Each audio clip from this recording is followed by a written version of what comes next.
Besides, it doesn't feel like the reports will come true. It snowed all of last night, but now everything is still. Nature has taken a breath, and you can almost hear her hold it. Nothing is quieter than freshly fallen snow. The forest either side is a tight knot of fir trees and tall, skinny birch. Frosted branches glisten in the fading light. Beneath the canopy, an uninterrupted expanse of white. A duvet that's been shaken out until it's thick and fluffy, concealing what lies beneath. Something about winter frightens me. It's how suddenly the darkness moves in. By 5 p.m. it's pitch black outside, and that's when my sense of being trapped awakens. An emotion I've struggled with since I was little. I've always been untrusting of the night. Mum complains I tiptoe through life. I'm too hesitant, too uncertain. I must try to be more like my younger sister, Adele, who strides confidently wherever she goes. Adele. The thought of her, and why I've made this 12-hour drive to eastern France now fills me with anger. My self-absorbed baby sister. The words swell like a storm, and soon I'm so consumed with resentment I don't notice how everything around me has changed. The trees have parted. The sky has expanded into a blaze of sunset. It appears like a mirage in the clearing, shimmering with a frosting of snow. The chateau. Adele's videos haven't done it justice. Puncturing the sky with its tower and turret, it's far bigger and more impressive in real life. I slow to a crawl, my breath catching as I drink in the view. Perfectly proportioned, as tall as it's wide. Built from limestone the colour of butter, with granite rimming the windows like smoky eyeliner.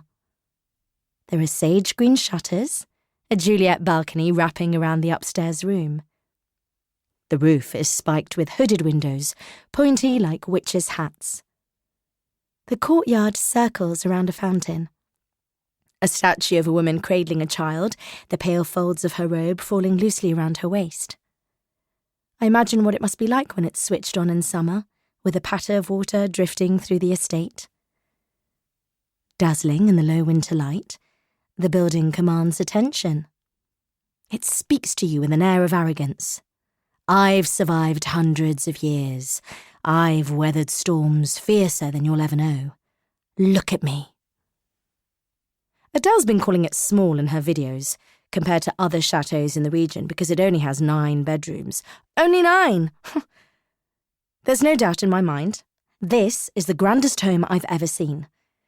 I feel a stab of jealousy as I can't help but compare her life to mine. How far I've been left behind. My eyes are stuck on the view as I slow to a stop, and it takes me a moment to notice. I'm the only car here. They'll be parked around the back. She'll have had the stables converted to garages. I scoff at the extravagance of her new life. Turning off the engine, I sink back and take a moment. Pulling my emotions together, building up courage. How will I break the news to her? I'm still trying to process it myself. It's all been so sudden. The doctors promised Mum was getting better. I steal one last breath and then open the door, stepping out into the fray. The powdery snow reaches past my ankles, and within seconds the cold's worked its way in, seeping through the fabric of my trainers. I'm not dressed for this weather. It was sunny when I left home in England. I hunch into my coat and tighten the belt.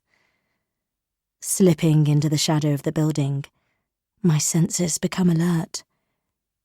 Instinctively I look up, eyes scanning the facade, taking in the weather vane, the gargoyles clinging to the corners, the slits in the tower where the archers would have hidden. It's a hodgepodge, the stars of centuries soldered together. I feel another surge of emotion coming on, but this time I catch myself. A skill I've learned from years working as an ICU nurse, mastering the art of keeping calm. I've learned how to understand feelings so as not to be over...